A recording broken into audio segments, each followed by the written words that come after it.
Alternative Dig Talk. Real issues, real talk.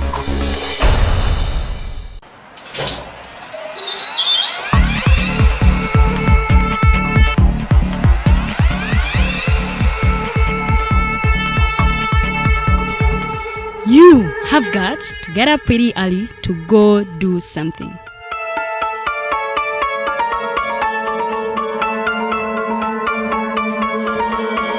We are the Alternative Dig Talk.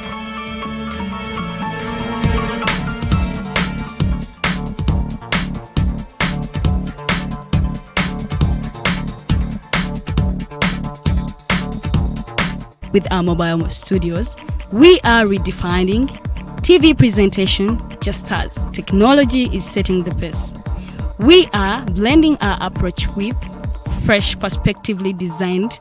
breakfast show, The Mighty Drive, informative and entertainment show, exclusive and live interviews. We President Museveni wadde juzi namulaba apima akawunga kilo 2 tasobola kalya nini bwaba alya kilo 5 oyannema okuliisa eggwanga ne bwe limundekera. Njagala kwebaza the Alternative Dig Talk etuwadde kano ka Mighty Drive era n'abatuwuliriza bonna abali ku mikutu njagala basaba mugendo maaso n'okuwuliriza. All given to you just a click away on your phone, tablet, laptop and smart TVs as we are streaming live on our social media platforms, on the road and on the go. We are the Alternative Dig Talk. Omusajja bulijjo muwa ssente mu kibanja mpola ng'asonda poloti ennungi naye ngenza okutuuka nga woofiisi bulijjo wenteeka ssente baavaawo nadda essimu tebazikwata kyokka nga n'ebyentambula byakaweeredde ebiseera bya kovidi yenga ndabye gwe baakubye naye lwaki weesiga abafere lwaki tewanneebuuzaako ne nkulagirira ba praise nze be bannyamba nze njokke. Praise Property Consultants Uganda Limited bagula n'okutunda ettaka kosa n'amayumba bapunta ettaka ne bakwanguyiza okufuna ekyapa bazimba amayumba kosa n'okuba plan ne architectural design balina plot enteeketeeke wonna w'ogyetaaze ate ku byapa ebya private Miloland n'ebibanja ku ttaka lya Kabaka edabakkiriza ekibanja mpola basange Wandegeya mu katale ka KCCA Southern Wing leve y'okusatu lumu 128 oba ku ssimu 0706 006 ne 0783 823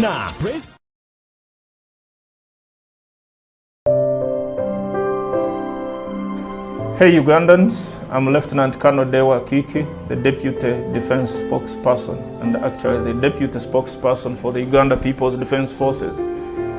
I was hosted on Alternative Dig Talk. I encourage all Ugandans that this is the way to go.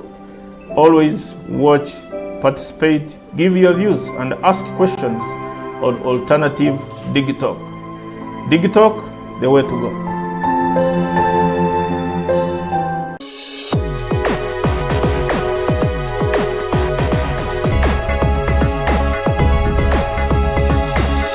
The Alternative Dig Talk. Real issues, real talk.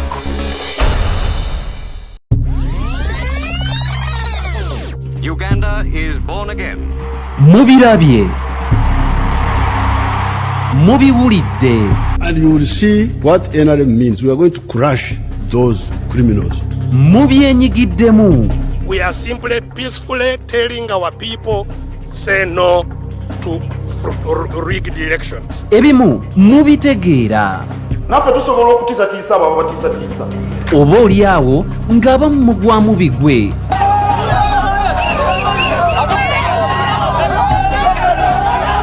Yabaffe byava kuki era kyova olaba baatukolera ne constitution esinga obusiru mu nsi yonna. Bino n'ebirala birindirire buli lwa Sande okuva ku ssaawa 11 okutuuka ku ssaawa 1 ey'akawungeezi. Bwe ziwera ssaawa 11 tuba tutuuse ku simu yo, ku taabu yo, ku smart TV yo oba ku gadget yonna ekusobozesa okwakisesinga social media oba social media okusinziira bw'oba oyagadde okukiyita. Nze Mukose Arnold Anthony nga tukyagenda mu maaso butereevu ne puroguramu yaffe eriiso ly'omukulu anti baalugera awaddugala weewalaba. Tukyalina omugenyi waffe akyatunyumiza obulamu bw'okusuula obubizzi, obulamu bwa activism, obulamu bw'okulumira eggwanga lyo na kiki ekyetaagisa oba kitwala ki okwewaayo n'ogamba nti kanumbe ekifo ekisinga okuba mu security ey'amaanyi ye palamenti kankirumbe ngende mbalage obutali bwantibvu bwange oba bwaffe ng'eggwanga oba ng'abavubuka yogayoga mu mwaka gwa 2014 mwezi gwa June nga balumbye palamenti n'obubizi bubiri. Atunyumiza obulamu bwe era nga olwaleero tugenda kutunuulira kyetaagisa ki oba kiki ekisikiriza omuntu oba activist yaani oba mbeera ntya oba nkola ntya okufuuka activist. So tunuulira obulamu bwa activism bonga ba activist oba abantu abalwanizi b'eddembe naye nga batunuulira mbeera ya byabufuzi, mbeera y'ebyanfuna, mbeera y'ebyankulaakulana, mbeera ya bumu oba kyewaliise equity politics kwoteeka governance byonna byonna nga bitambulira wamu abo. So olwaleero tukyagenda n'omugenyi waffe Norman Tumuhimbise ng'ono ye mukwanaganya w'ekisinde kya the Alternative Social Movement nga atubuulira obulamu bwe twasemba atunyumiza bulamu bweruzira kugimu emirundi emitono ennyo oba ogwatandikirako oba ogwaggulawo okusibibwa. Bwe twava mu break yantegeeza nti ebimu ku bibala byafunye mu activism kwe kuba nti security ye agita security ya Museveni yamumenya omugongo era nga tasobola kutuula bbanga ddene mwabamu amubanja nga takyajja ku street ali wano ali anyiga biwundu ng'ebitundu ebyomubiri ebimu gavumenti oba ebitongole ebikuuma ddembe byagenda nabyo. Naye njogedde nnyo munzikirize nsale eddiiro nzire gyali atubuuzeeko tandikira omugenyi waffe sanyuse neera oba bali kukkiriza kukomawo buuzaako omulabi wange then tandikiraawo. Ekisooka kya byonna mwebale kubeerako okutula naye ate Arnold tabamenya mutima amanyi engeri gyayogeddemu oyinza okugamba sitambula ntambula naye buli kintu omuntu kyakola there are specific consequences that you encounter. Nabwe ekityo oba toli mwetegefu oba oliawo okuzitambaala munnange ebintu emu obyesonyiwa era nayagala okubba akamonde bw'oba toli mwetegefu kukwokya lulimi n'okawoozawooza nga bw'okamira ate tokalumbagana nabwe ekityo naye wetuli kama akyatukumbi. Oyo ye Norman Tumuhimbise ye mugenyi waffe kyagenda mu maaso ku bimu ku bitundu ebiringa natera okumusiibula ayina emboozi ye tegwa malojja naye munayi nalima awagonda alwadde aki nannyuka naye nga olwaleero twasembayo tuli luzirawo tunatera okumufuluma. Mbadde njagala asooka atumalirize embeera y'oluzira season 1 oba episode yasookera ddala ogenda luzira n'okuloozaako akawunga ka gavumenti then tuvaawo twala ekinyusa ekikulu bagamba nti ba-activist bayingira mu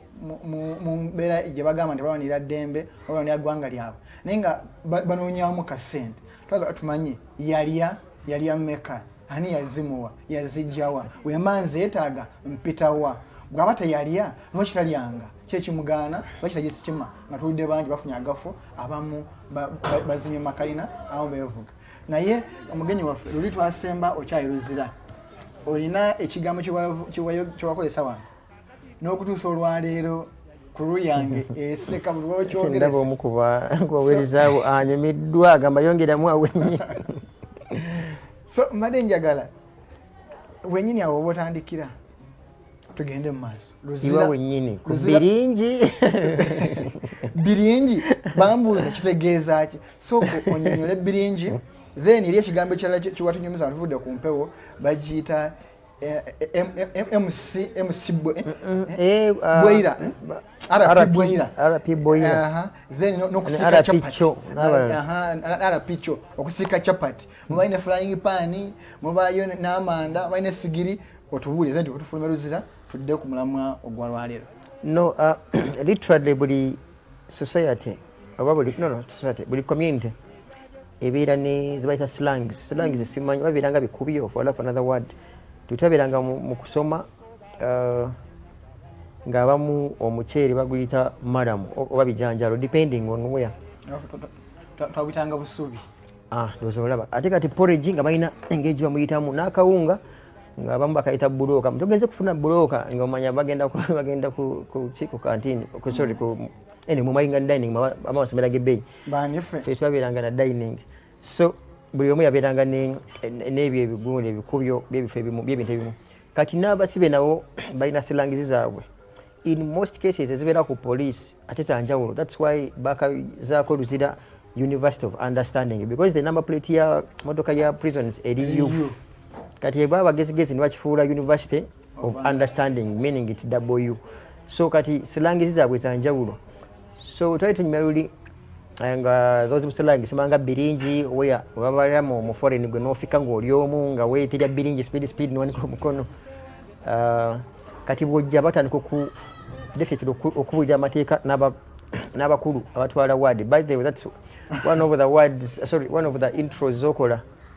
ba activists bakimanyi bakugamba wenyonyoleko kati nga bakuwa ne protocol how we do even greet people faida yanga mchamutam okubuuza okumacha okay era n'ogamba wa university abuuza oraga kuna ku ssomero nga tayiringiza nga nako ng'omugamba bubanga bakajja ogamba musibiye mutya nno abakulu bamemba ba ward bosoka n'abakulu abagitwala so you imagine getting your degree ngobuuza bisaati wapitu yakuba omuntu akatayimbwa ali wali nenga zimba nenga omuchi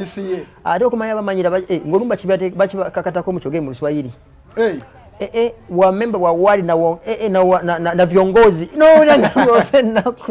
nenga you must definitely respect them like abalizeni wa member wa ward na viongozi like members of the ward niba admin abo be bakulu teri wantu wasinga bukulu na bitibwa businga no president ngaluzira nigo musembera kukuki emitenda jo yitamu neba definitely ba activists mubera ne ekitiibwa kyabawa so nga abanjula baba isamu nga twali discussing mundu gero gwasooka nti ka ward ke twalimu fe era twala action be atugamba prison waje constructing 1995 mu mukaga or there about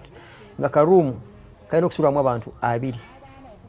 as of then 2014 nagenda nzi ne mayanja naba nga kasulamu abantu almost 10 kati balina okuyisa mu mitendera egyo ne bakakulambuza ne bagamba wano webeyambira wano like you know like ufuna oli RP cho in Swahili cho mean it's a toilet katobera RP leader ye oyo admin wayo chakola kati amado kujinga kulita ati fetiba tuyanga banyumya bagamba musimanga RP boiler nga manyi boiler kati nga connecting no oluzungu okay boiler then boil tegeza no waliwo a special car space bayitanga chi machine chi boiling obanga mazinga gobanga little did I know kibeera kifo kiri gazetted just mu wadiyemu cement cha bulijjo nayenga choba chuma bachitongoza ne bagamba wano bagenda okubeera just tujasabiranga wano nayenga mu nyumba yaffe kale batongoza tujjo kulanga chechimu no muzikiti gw'omundu omwo wabeerewo ka space walinga boyisa webegere ng'osalimba bakusolinye mu muzikiti muzikiti gulinyemu so ngagamba RP boiler katugamba RP boiler nati briefing yani zingamanyi kakutudana mbwa wola bawo eyo boiler zingamanyi olunga machine wa boiling kumbe just space simply because bataka bucket byobuji na bibafu ebyo bya servingiramu akawunga gachichiwaisa boiler neho ya they go to the ward kuchifula boiler iranze na yeah so kati ovotya eruzira wangula musango wafuna beiro ba government yakudiramu kubaje egimu kubitendera omuntu si mu bintu byensaba government kunziriramu kubanga siri muzi wa misango tubeera Luzira that 1 week ku remand I think 3 also days nga tuyawo nezireta one of the best lawyers in town up to now that I will forever be thankful but also in the event so as long as we are still alive ngomuntu afunye ku busobozi ngaboninga mu government but otherwise beba mukubana apparently abana abasana emidali that's Isaac Semakadde If there is one lawyer in town that motivates Joshua to do law, is Isaac Chimeze Semakadde Owa Center for Legal Aid. Yeah, Center for Legal Aid, Babiranga Teacher's House, Bombo Road. Legal Brain Trust. Legal Brains Trust. Isaac Ajja Eruzira ne Andrew Karamaji. And I usually suspect Andrew Karamaji, I think he's now in Zambia or something like that. The babuza yatwala gundi angaba Twitter and our lawyers. It was my first time to interact with Isaac Semakadde, but I had seen and met Karamaji in different forums. Nagamba musanga agenda gwambala era by the up to now but ntalone taka joining bwako abalala definitely ngera bwe kibaddenga kanako kankayise wate banakola ki ngabe kibaddenga nti ba lawyers olumu omusango gubeera omunene nga activist omunene, they will always want to associate with you. Bwe ugenda gugwamu kamera nga zikendera nga butandise kati awo nalo okubanoonya nga tebalabika. So Aaron Wajira ne Semakadde bo bana balala bali bazze, most of them kulwa kamera, and definitely yes abamu ne bagenda ne batwalwawo embuyaga ne tusigala wawo ne Aaron ne Isaac Semakadde and some other lawyers who have been with us, in fact up to now. Bukyaliyo kati kwe kujja ne batufunira ne bansabira bail zine Mayanja Robert. Definitely because we were bagamba bayimbi ba a new kid on a block gundi abimanyi Edgar abimanyi nekati no shosi ya muziki kati those new kid on a block ngafa bali era mu bantu abatweyimirira ba MPs be basoka ku list nga everyone yali agalo ku associating naffe at a time, just like even up to now. Paulo Mwiru, Bernard Atiku, Honorable Atiku Bernard, Honorable Mwiru, po nabalala tweyimirira netufuna bail nga ya it was cash ya mitwala, if I'm not mistaken. I would have to check my memory very well. Netandika okuwenemba n'emisango gwa criminal trespass bwekikyawaakanya definitely olwokuba we still raise our stand as our defense rather that a public space can't be trespassed, and definitely none of us jumped into parliament like we were checked and went through. But of course I would want to restrain myself from discussing issues which are in court for purposes of the other principle of jurisprudence, sorry, of prejudice rather. Netufuna bail etuberizaamu awo nebatukyanga definitely nebatukyanga abalamuzi bakyusa tekaka bagala okuturibandinga mubambula kagwa nga bwekati abatwale nga tubeka my God like that. So we are still battling with criminal trespass, interception or interference, something like that, of parliamentary proceedings, ne unlawful assembly, if I'm not mistaken. Around 3 or so cases. Yeah. Okay, luzira tuvuddeyo kuba emisango ena mingi bwetana okutema hugumu tukulabyeko mwabasookera ddala okusula coffin z'abafumu ku kibuga Kampala. Abantu atabagambye tebantwala ndi musezi gamba ekisinde ekyo kyekimu naye kati bwekiyambaza nze ekisinde ekyokulembera kyekyagulawo nga yemagula okusoba obubizi obukalakaasa. Actually by the way, mu Uganda waite wabanga okwekalakaasa kwa mugundu oba okuwamula eggwanga lyonna nga mmwe mwagulawo n'obubizi mmalabanga obubizi abantu bamanyidde ne muleeta kesi z'abafu, mmalabanga kesi z'abafu tezikyakola tandika okukuba kugita vigil kyeki okungubaga nga mukuba ebyoto mu bibuga ebyenjawulo, mu bibuga ebyenjawulo twalako ejjinja, twalako eggulu, musayo obubizi, musayo obukeesi. So twagala kumanya lwaki mwakyusa mode of operation oba lwaki mubadde mukubakasavu kanyama leero wemuleeta keesi enkya press conference. Noma press conference luli bubizi oba mitwe gya bubizi luli mizindaalo twalako wano lumu emizindaalo nga mugamba nti bagana OTT nimuyasa ekibuga kyonna polisi negamba nti ezuda amaloboozi ag'abantu abo naye twalabako wadde n'omuggo bakwata. So toko tubulire lwaki muzze mukyusanya obukodyo. Ekisooka kya byonna ng'Abaganda bwe bagamba, nze ndi Muganda ggere eri omulangira w'ekibulala si bwe bagamba Katonda yatuyamba nti yadde teyatuwa height kubeera bawanvu nnyo luva okwaya ng'abarasha oba banene nnyo ng'abayisirayiri. Ebiseera ebisinga bimalira mu kutuwa bwongo nti ekimu ku kyensiima Katonda tubadde wa mukisa nnyo nga activism waffe engeri gye tumukozeemu nga buli kintu kye tukola in most cases fe ababeera bakitandise nakyo. Era ng'abantu abamu abaagala okwozaamu nga bajja ne boozaamu bambi ate ogutali musango. Nabwe kityo okujjukiza ensi overalls mu Uganda muno zaali tezikozesanga bwoko any group oba any movement. Era mu 2017 mu biseera tugikwatako fe abaaleeta wano overalls za white nga tuli tugikwatako nga ziriko simbo mu mugongo y'ebitaala bya traffic nga tugamba stop age limit ahead. 75 is the limit. 75 is the limit. Yeah, like that. So nzikira bise unako bakwata abactivists 13 ne MPC wanyana. Kati overalls kubanzi kubanzikira nali active mawulire twabakavalinga okuva wagulukulumu ne price awo ku poliisi awo yange price ne muyitawo paka wansi ku Nakivo News uyo mugezi paka wakiseka. Kati nno era bw'okibuuza bannaffe oba abantu abali mu activism bakozesa overalls nobabuuza ensonga emu bbiri bayinza kuwa nsonga naye gwe wanibuuza lwaki. Kati baatukwatanga ebiseera ebyo nga twambala t-shirts nga bw'otuuka ku parade ku CPS speed nga bagikugjamu. Kati neŋŋamba naye wategedde bano abayayo basobola ffe nga message yaffe tulina gitambuza paka mu kooti kamera zibalabe ensi yonna ebalabe kubanga bwe bakujja mu t-shirt eyo obafaanana ng'oli omukubi wakatayimba n'omubi wa booda naye nga mwategedde tutuuse mu nkuba. Kati olina okuleeta overall nga overall era nga buli kimu agamba ogijjamu tabu emugwira kubanga tobaamu na kintu. Oba oyambadde ate toyambadde oba oyambadde bagamba batoyambadde activist bagambako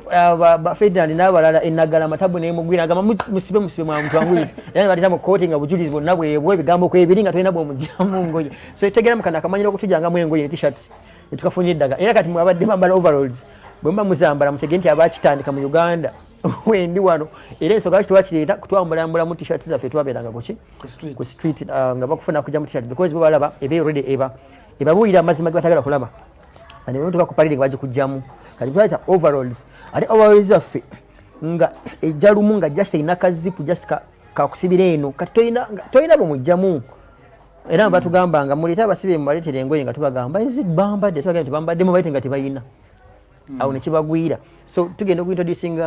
overalls nga tugezaako okwanukula Kayihura at a time yakwatanga activists n'abambula engoye. Era that is why one of the most recent activities yalimu ba Farida ne anti-corruption work. Yeah, the real anti-corruption work ne ba Sadi n'abalala Sharon Kembi kansala kati Kawempe bwayise something n'abalala era nabo bali mu overalls kwewala kamanyiro kali kakwambula nga ba activists kwangu obubaka bwaffe papasi ebubeera bwa public n'abatwala gavumenti. Kati omwana bamukwata leero ne mumugjamu ezo engoye eziriko message muba mukozesi bulungi era waavu okuleeta overalls. Era bannaffe bempa ekitiibwa ennyo ne balaba nti overalls zijja kukola twagenda okuziraba nga ne ba MPs nabo bazibuukidde nga balaba za mugaso in particular. Bwabuuza baganda bange awo babuuze kyava ku ki ayamushuwa teri ayinza kuwa answer ngibawadde ne kyabanyumira because of the uniqueness. So for me to say our activism has been a lesson to so many nti abantu bangi abajigiddeko nti tetuyokya kipiira kya muntu tetumenya dduuka lya muntu naye ate ebikolwa byaffe ate beweebuula nnyo abatigomya ne bawira nga kibatta. Imagine okuyita bano abantu jjukira which is factual kubanga nalabako ne akatambi akamu nga abaana b'omugenzi ani ono yakafa jenani nga si jeno Pekosi nga bagamba omuhima mwesho muhima nali empunu. So imagine okumuyita empunu you get omuhima tali astagfirullah. Kati fenga basically nga twalaga omululu gwawe ne bambi era baziba gijoininga teno jiria kati ndoza zitwateekanga ndoza nga bazikona. So basically ebikolwa byaffe activism yayigiriza bangi ng'ebaza mu line era ne tunyumirwa era bw'obeera nga gwe that's your area of specialization omuntu najjayo what we call a technique oba obukodyo obwo naabwewola gwengiya kitandika oyisa engalo mu maaso n'ogamba alhamdulillah era nasiima nnyo nga byomumpiizi bagambye zino ovolo zijja kukola ne muzeyi oluvannyuma n'abayita swine mwennyini kenyini nategeramu n'amanya nti ebintu ebyo byonna byonna these are pigs nga batta abantu these are pigs negamba otyo zirabe bwe zeyisa obi kati daawe mwe abali enguzi nabo mulinga zo ne tumuddiza obubaka era ekyakyukamu nti bannaffe abasalawo zikozesa ate ne basiteeka mu kala endala which was good because that was their brand color and it's a plus to all of us that picked sense in the item and the idea of using overalls. Coffins ezo batugumbulanga abantu bawambye obwana ababutta bikibi kisoboka government yesire gwa nagamba tugaba ne mwategedde because our activism ya kubeera symbolic kulaga abantu sanduuke yasooka yali ku monument by the eya monument eyalimu ba Ferdinand n'abalala yatweterano yatuzalira leenya tetwali nzo bintu sabirimu azin okay I was the organizer behind the scenes twatugenda kote kuyanjira ku bail nga bayiralo aba security nga batulindiddawo ale twadde waka twaza twenaanisa obusooti obutayi bulinga bunywedde no nga tuze kureportinga ku bail ordinary ku misango gy'emikadde kati bo bana basente bagamba be bana bakibaddemu era mukama waabwe yono tavaawo tumala okwanjira bamaze okwongezayo bail yaffe nga saba kuteeka ku mpingo tewali busibu ali muno myango tewali busibu mu activist nga busibu kubeera ngo tabu programs abaye ne bakulya ajja bukumenya fayiro yatuluma yabatuuka mu nsindo gwe fayiro yatuluma omeya tuluma ninga wiki 2 katana gwe yebuuzizaako kati ne yatugamba tukomewo batuwe bail yaffe bajiwulirize nakino kantiyise hoteli kintu yasize okuluma activist kukeera mu court nga bo badde osibiddeko olukoba bajiba kwemiringa gwo basooseewo oba yagana kuba tuganga webuuza bana abasirusiru bakimanyi nzija leero mu kooti tebalina poliisi ebasibidde waabwe ekibaganya okeera kyekyaki tugetuka ku kooti nga teri adde n'omulema ate jjukira abasajja bano ba security babeeranga bagezi nga balingiza bamanya tewali abamanyi nga bayita fayiro yammwe ene security ng'oyagala kaba amaziga nga asayininga remand endala obusibe but eventually bwe twakomawo omulundi ogwokusatu okureportinga ku city hall ate omusango ne bagugoba era mu kusooka bail y'ogwo omusango batusasuza emitwalo 5 twali bantu 10 na around 16 people kubanga bayoyiramu n'abaana bali aba street children abali ku gundi ku Independence Monument nga tebalina kye bamanyi kati nga eyo burden ngenda kudda waffe because ffe poliisi yaffe bakukwata naffe definitely we all knew up kati gatuiza kubaleka era tubasasulira bail ya mitwalo 5 mwalimu abaana 6 innocent 6 kids street kids abo kati basasulira ne bajuo suspects nzema yanja ojobire n'abalala etukola file y'omusajja ntujimaliza zo file tuzigeze tuziwunzika so coffin yaddako definitely it was Achombeki ne Luther Ferdinand era basenya abantu era kwe okutibwa kwaba Magara what's her name Susan Magara eyo season okufa kwa kiso ne kampani miranda eyo season eyo kati nga kayihura ne isebo nga CCF yefudde muzigo mutimpa kyesirikidde se bagamba yefudde na protasive nitumuddamu tubwanukula tabu ne mugira azin abaana ne bajeeta bukolokolo paka ku gate yabwe ya parliament mugamba it was symbolic nti abantu batiddwa nnyo era bambi Katonda n'ayamba buli kitukola n'ababeera abakyozaamu era azin which is okay nalumba human rights commission n'inagirira so we have been glad and grateful to God ideas etuleesenga nga activists abalala bazi nobo basandikirawo nebazongerayo maaso kubanga babira balabye nti they are unique naye sooka otubulire case eno yasembayo ey'okutta abantu yali nnene amazibu ga ya muntu mukulu ate baali batabatoboka no like kyengamba mwazi case mwagikoleranga ku quest the king nti olwama gikola netambatamzi kumpi na kumpi oba kuba omuntu abala mu distance okufa gye mugijje simanyi wamwagijjawa okay let me assume either mundeba oba ku bbiri nogivuga bukolokolo uye paka ku mulyango gwa parliament omuntu yeebuuza mwayita kamotoka mwayita piki mwayita mwejeti yatuuke etya kesi y'omuntu omukulu paka ku mulyango gwa parliament Arnold oyagadde kwogera nga ab'ebyokwerinda bagamba mbwezi embizi zajja na helicopter nezisuula ku parliament nga bijjako obuvunaanyizibwa bwabwe I think for me kigenda n'omuntu nga yaweebwa omukisa ogulowooza ebintu n'abiwa obudde ne bituukirira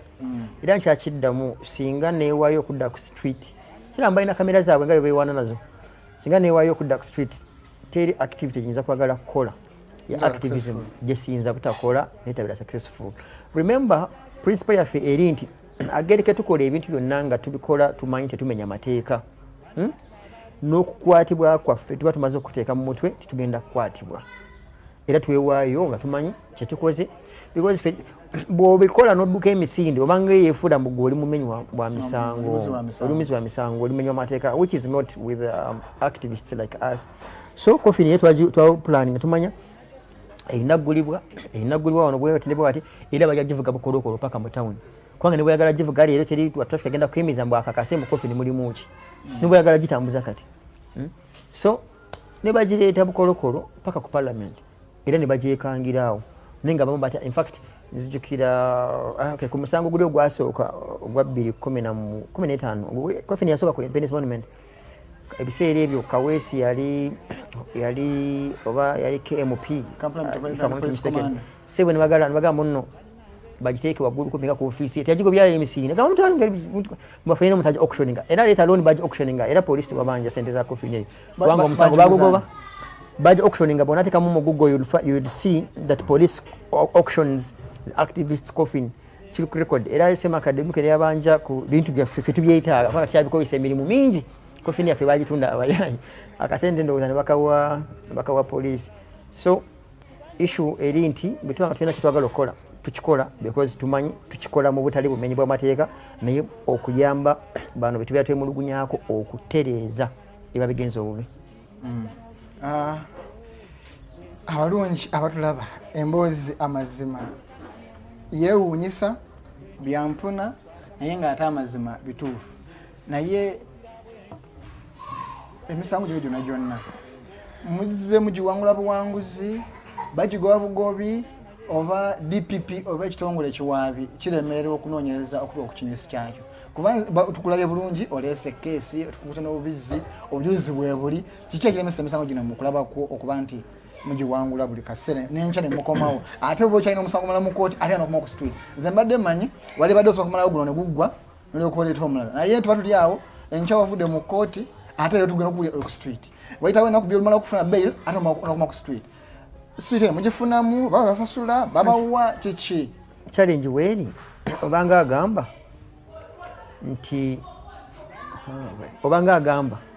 nti omuntu bwe bwajjewo okubba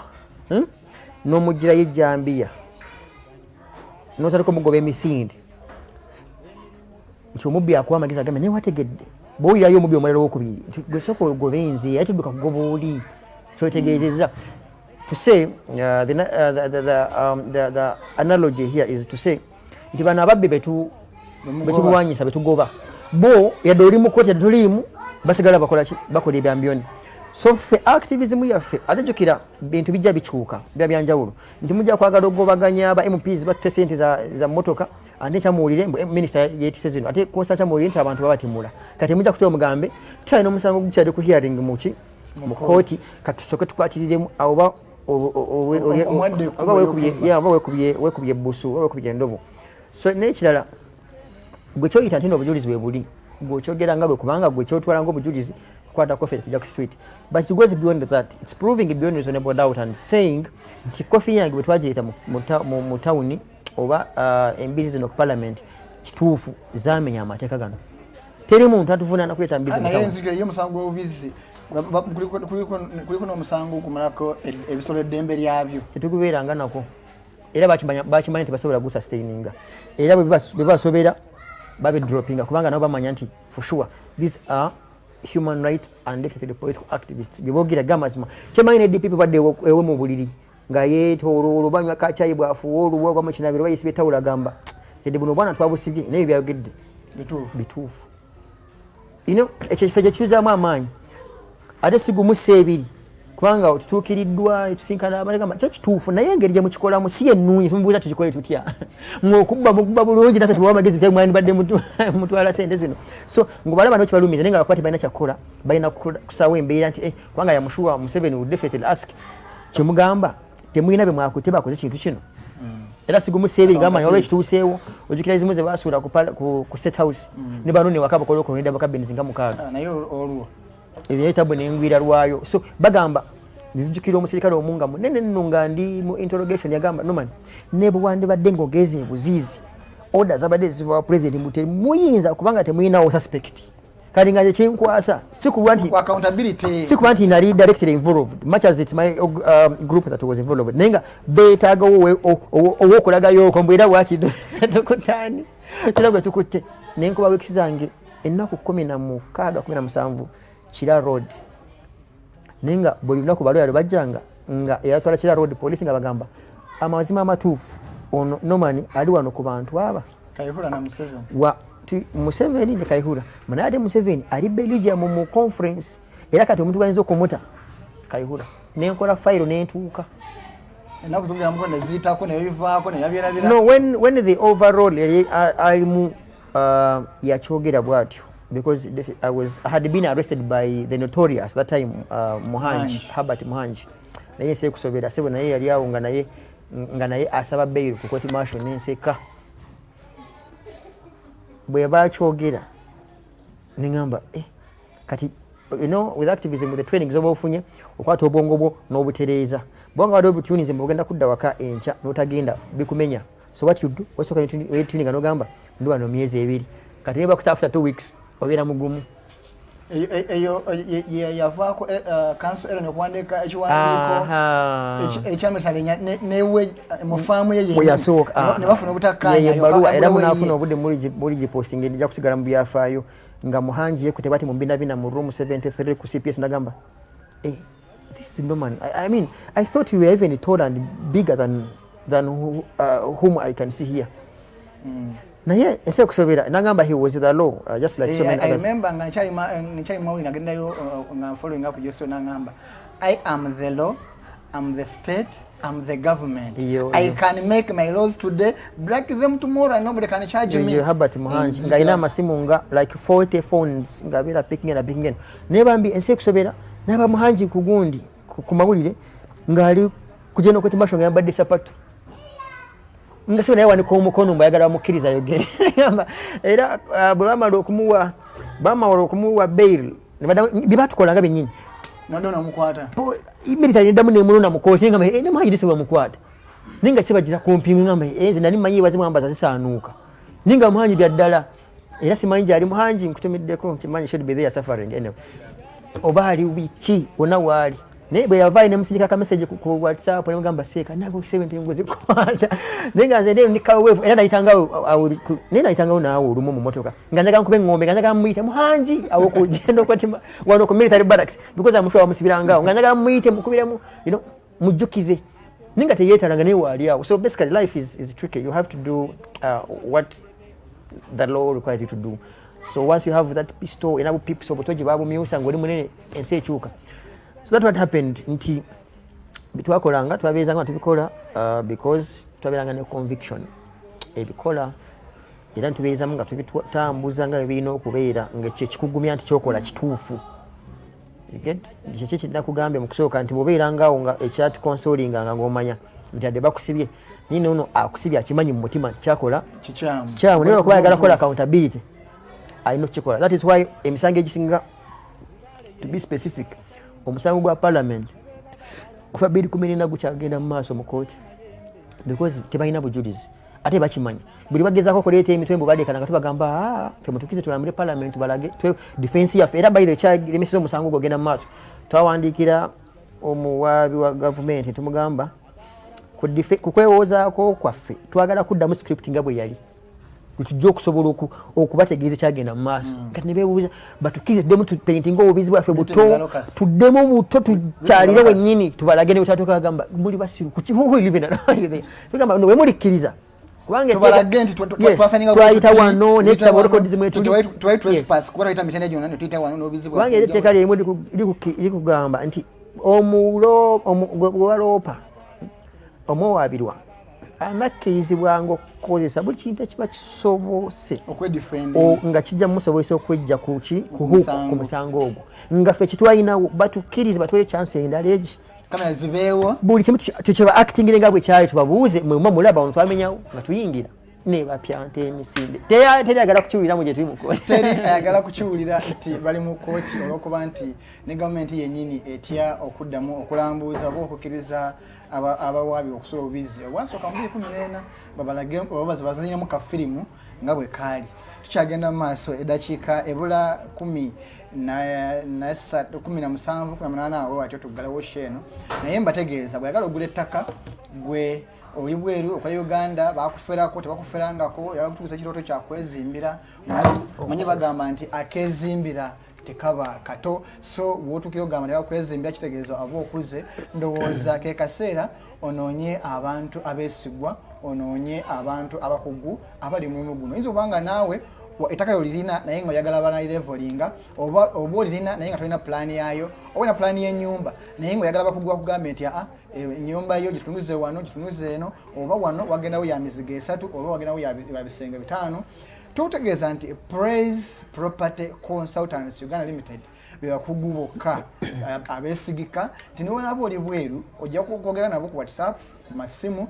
naye transaction ebe successful banono bwoba baagala basangibwa ewandege akatale era katale akamanyiddwa nga KCCA ku floor eyokusatu room 128 onabo bafuna bulungi bano balina ettaka mu bitundu ebyenjawulo balina enkowe balina ekachiri balina ewakiso balina enansana balina ebujuuko mu bitundu ebyenjawulo byonna nno so gwatasobodde kutuuka wandegeya katale ka KCCA ku South Wing osobola bakubira ku simu balina simu 2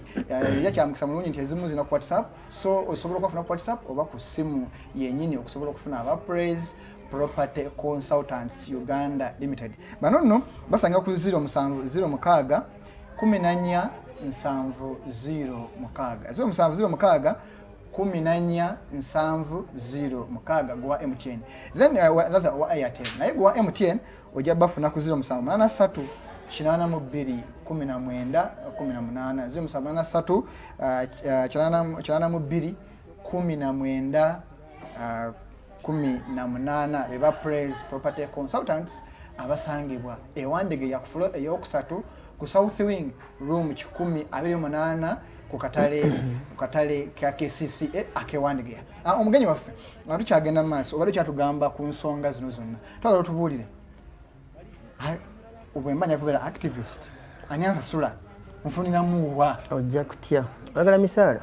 ate kati nkolera bwereere omanyi activism is tricky nti ekisooka kya byonna obitandika otya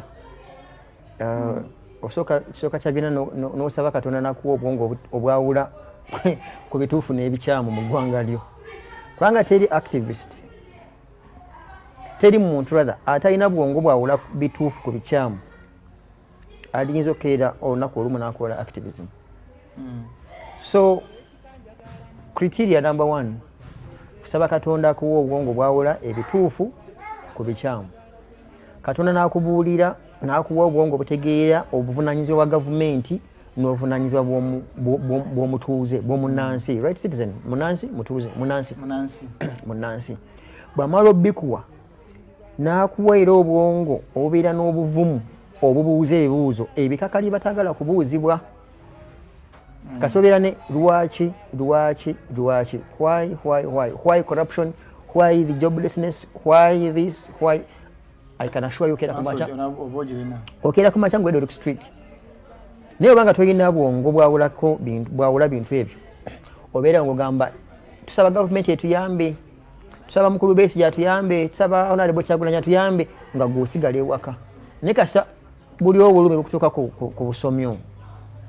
into the bone marrow okera ku macha n'otandika kukola activism not because activism pays no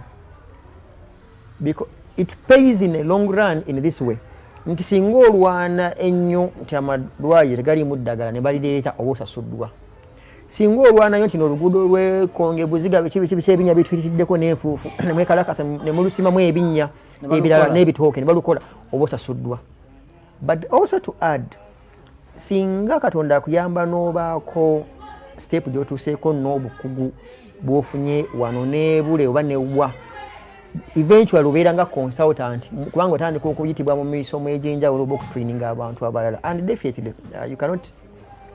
cannot dispute the fact that eventually you get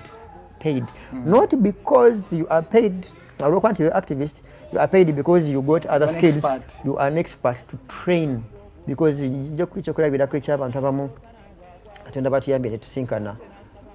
nga Ivan Marovich yali bamu kuba of course kubasuula government ya Sabia olwokuba byakola nga tebyategerekeka yali mu university at a time mu 2000 gye bayita that Sabian revolution oba gye bayita otopo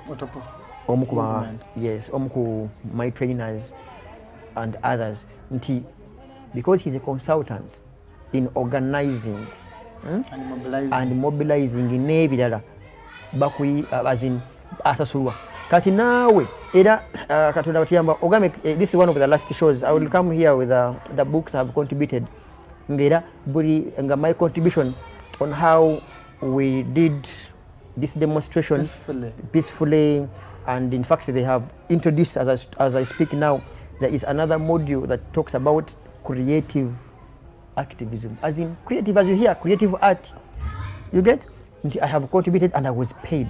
for contributing to such a book that it's a world movement book by the Beautiful Trouble. Yeah, Beautiful Trouble. I was consulted to contribute and be paid. Naye our coming on the streets does not bring you money.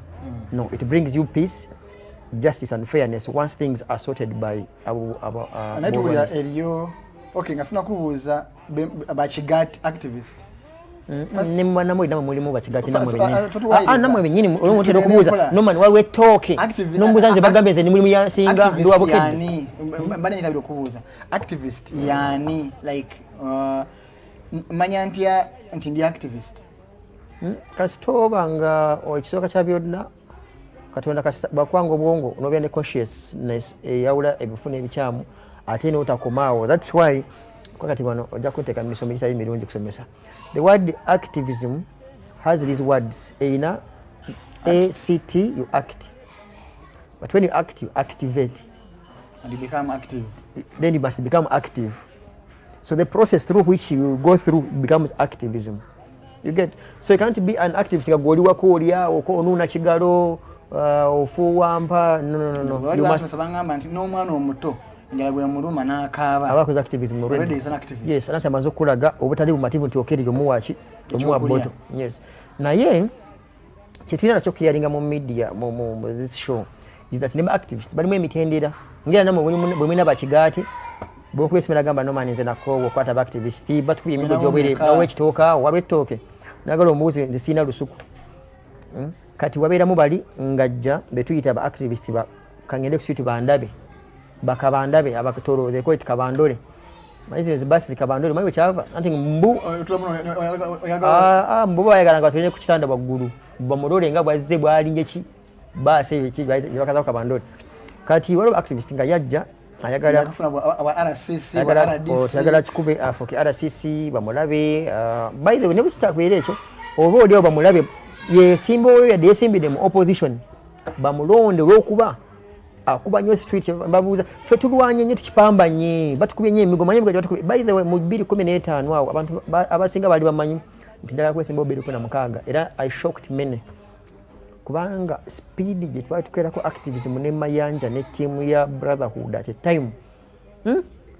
nga abantu abasinga bambi bana era bakigati abamanyira okukola bino ebintu ngo ekiruubirirwa kyo kyakufuna kabandabe ofune ekifo bali bamanyi ngenda kwesimbawo katonda n'aba azin nebibasobera lwesesimbawo abo gye bali besimbawo bakola ekyo then waliwo activists abajja nga baagala nga baba bataddemu nga basayidi eri nga baze nabo kubasika eri okubabega era waliwo amanya gesijja kwogera naye nga bamu bafuuse ba RCC mu Kampala muno sibaagala ne bamusinkana ndowooza nnyinza omukongo asijja mwogera linnya oyo yakyayiranga ne waka nga ndina mulwadde nga bamaze tukuba emigo gyaffe nga bajja nakukyayira nakubya ebifaananyi eyo tuveeyo eyo si hudu si hudu muzeeyi mukulu kw'abaana ng'akubya ekifaananyi naawe nekitambula mu saakoozi eyo you know naye nga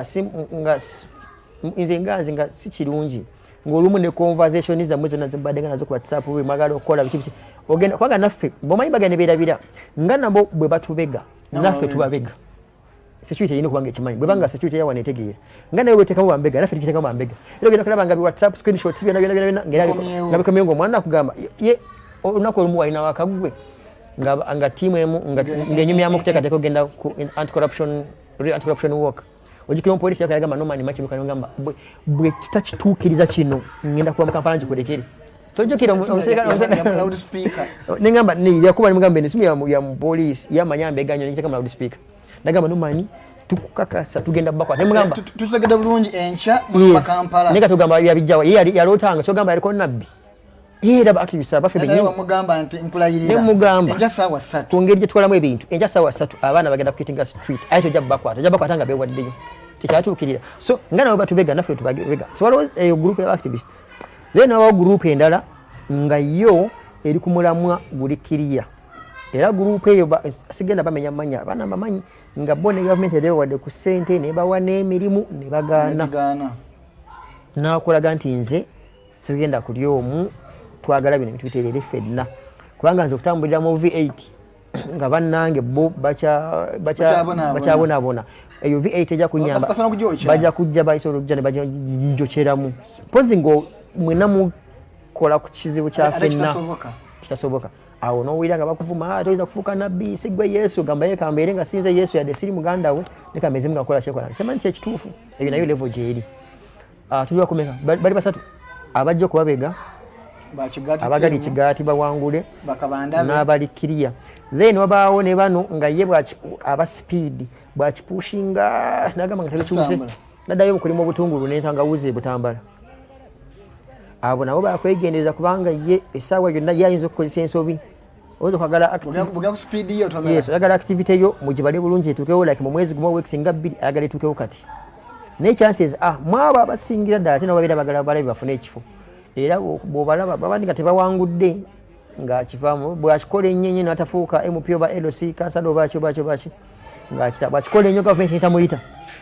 nga bimutamu era ebiseera ebisinga nabo abamu bayize era beetooloola nga batandika okukwogerako as in it's a wide experience soko tubulya activities zonna zonna zozizokola activities gyogamba nti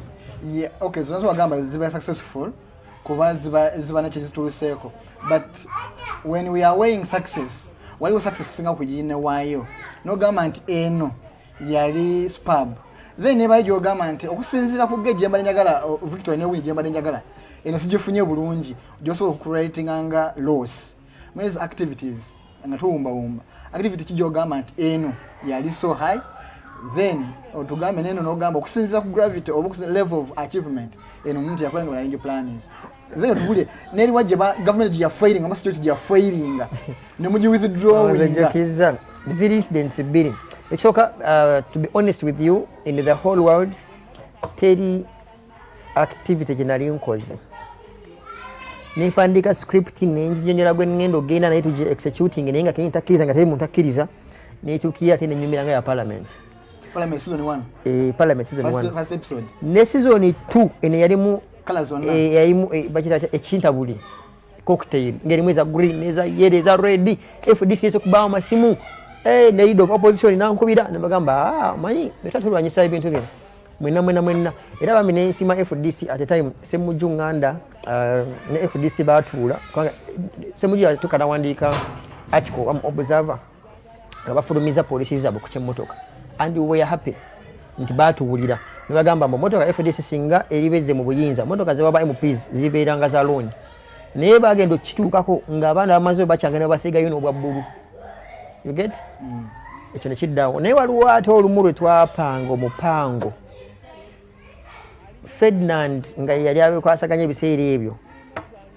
nzijukira demonstration eyo yali against Ministry of Finance nga waliwo sente zibaali babuzabuziza oba yalimu oba nezipeni eza mitwalo 3 I remember bwe bityo Ferdinand musajja watu nga tugamba mulundi guno tukoye twaina na sente bulungi tugamba tugenda koyesa mbizi zennyini mugule emitwe omwe yaye watereka emitwe embwa ne zigirya fena tugenda mukulira kumata wana mawulire bali mu town kamera ziringa mutwalo nga talaba kaya yadde erinyo limu yadde n'okutu ng'embwa ze nakawa ziri mu party after party nga zidde emitwe gy'embisi zimazeewo fena ngamba komando mekisuse konze nedda tetulinawo yadde mutwe amazima kuba zino embwa zibadde enjala zidde n'obuguma ne buzirya. I remember my yadako dating midfield tumugamba tabwe good and activity agonde activity tegenda kubeera ujja kuba yacha abaana abadde bana mawulire nga balina obusungu ne bamwe tanyonyola mune embizi ziridde zikoze birthday ne ziri emitwe gya demonstration they bakkiriza. So that was one of the, of course, by the way, it is one moment I think we haven't at a personal level tetulinayo activity eri awo y'amaanyi mu baginterceptinze literally teriyo. Kandi badde ka interception akatone nnyo era Ferdinand I think that time ne team bali bagala kutwala era waliwo kwekalakaasa okulala kyetwatugezako kubala nti bwe twaki planning nga bali bagala era kuzisuula ku Parliament Avenue bagenda okujja ng'amazima Entebbe Road yonna kuliko 99 zinga 2 Parliament Avenue yonna nfu buli wamu naye etandika okulowooza ku mwana ki eyayinza okuba nga yali atuwaddeyo. Era okuva olwo ntigo obukodyo nti buli omu gwe tuteesiga tumugamba ekifo kya njawulo kati Arnold watumanyi oli nsolima tukugamba tugenda kwekalakasiza ku Parliament naye nga watuufu wandegeya kati gwe siri wasanye nga Parliament wafu todda mu gurupu yaffe era bwe tufe tugoba ensolima bambega. That's how we get to know them. So bwe bitwe byali oyo ba intercepting yo eventually mukyosogera ku Parliament producer mpalira kikanga tano mugenyi wange amaliyo kuba ensonga gyali ko wamisimanyi era byagenda okumekereza byagwira ku Uganda House. I remember that activity nila still tuli tetulemererwa era n'engombo simanga wakiri tuwonoona ffe tetuwonoona naye tetulemererwa poze nga tetuwagala era mwalabye anono omwami awa member ali mu kuremandi bwe yakukusa akakokolo ka Museveni n'akayisaamu kibooko ngazi izo era tekatuuka mu town. So poze nga tetuwagadde naye bwe tuba nga twagadde ttiimu yaffe erina obusobozi obukola buli kimu so as long as kya mirembe ate nga kigugumula oba okuzuukusa bano abali drunk with power and corruption and bad governance. Wali onyumiza n'ogamba nti emu ku bitundu by'omubiri byakosebwa kwekakasa okwo kwakuviirako okuba nti security yakosa omugongo. No, surprisingly ng'ogyeko bino babiranga batu bakwata ne bakuba biki. I think ennyo kwekyo it was caused by the book Answering the Mustard Seed. That's when I was picked and taken away for 19 days. Nga bano bakanywa omusaayi nga bagamba binali mpandiiseeko byali bivoola nnyo ekitiibwa kya president n'ebirala naye ate mu layini y'emu baali bagezaako kukola attempt egula akatabaako ne tugaana azinneŋŋaana nga njagala kabeere mu saturation because I was saying nti kyali kya nkizo nnyo omukulembeze baba teyakkiriza nga nawandiika addemu era Katonda n'ayamba n'awuliza omulanga era n'addamu tibuhabulwa si yatwadde eggwanga lino kati yakola ki yakaddamu akatabaako tibuhabulwa. By the way ekimu ku byali binkubye emiggo kumuyita nti nno erinnya kubanga nze yanzibirako yaŋŋamba mbunga manyi. By the way oyo musajja gwe batatibuhabulwa atwala this country I hear he had applied for Makerere. If you didn't know kati bawa ne obudde bateka mwedde yaliko student e Makerere. It's on record yasomayo semester emu e Makerere oyo tibuhabulwa omu ekikofiiro oyo leti yatandikira katokirize wano kuba producer ngamba tasobola kunyonga katikiti n'akamu njagala producer ndeketa wange bamakinge kutibuhabulwa e Makerere semester emu wetandikira nekyamugobyayo yakibabuulira ebyakubya kibooko n'okuba nti omugongo tuguyatambula kulangira mu 7 yetibuhabulwa ati kati n'alyewo erinnya walina lukusa naye byagenda okuwunzika nga indeed yetibuhabulwa. Sijja kukkiriza kusiibula nti osobola abalabi bange naye nange munzikirize naye kusukka wano wakadde jima mu chief yabadde ku kamera kwoteeka mukyala Tetenyo Nabukeera ng'ali mu control room kwoteeka n'omukyala director wange owaleero Omumbejja Luwedde Lilian. Nze Mukose Arnold Anthony nali eriiso ly'omukulu paka Sunday ku ssaawa 11 zennyini tunaba tukomawo n'enkya program yaffe Mighty Drive weri n'abamu enkya tugenda kutunuulira embeera n'okubonaabona abaana baffe baganda baffe banyinaffe gye bayitamu naddala mu nsi z'Abawarabu nga bagenze okukuba ekyeyo. Tulina omukugu era nga yabakulira, so enkya ku Mighty Drive ku makya saawa emu tukusuubira nti jangu tulabe embeera na ngeri ki gyesobola okugivunuka nga Edgar Murphy Kaluhanga ne Faida Bikobere bamukyaziza era nga batotola. Munzikirize mbagambe nti bye bye. Uganda is born again. Mubirabye. Mubiwulidde. And you will see what NRM means. We are going to crush those criminals. Mubyenyigiddemu. We are simply peacefully telling our people say no to rigged elections. Ebimu mubitegeera. Naffe tusobola okutiisatiisa abo abatiisatiisa. Oba oli awo ng'abamu mugwamu bigwe.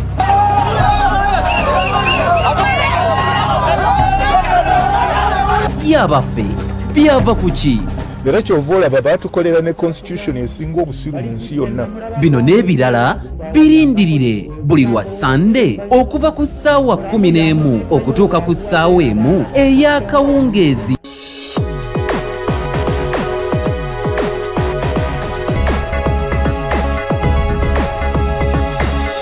The Alternative Dig Talk.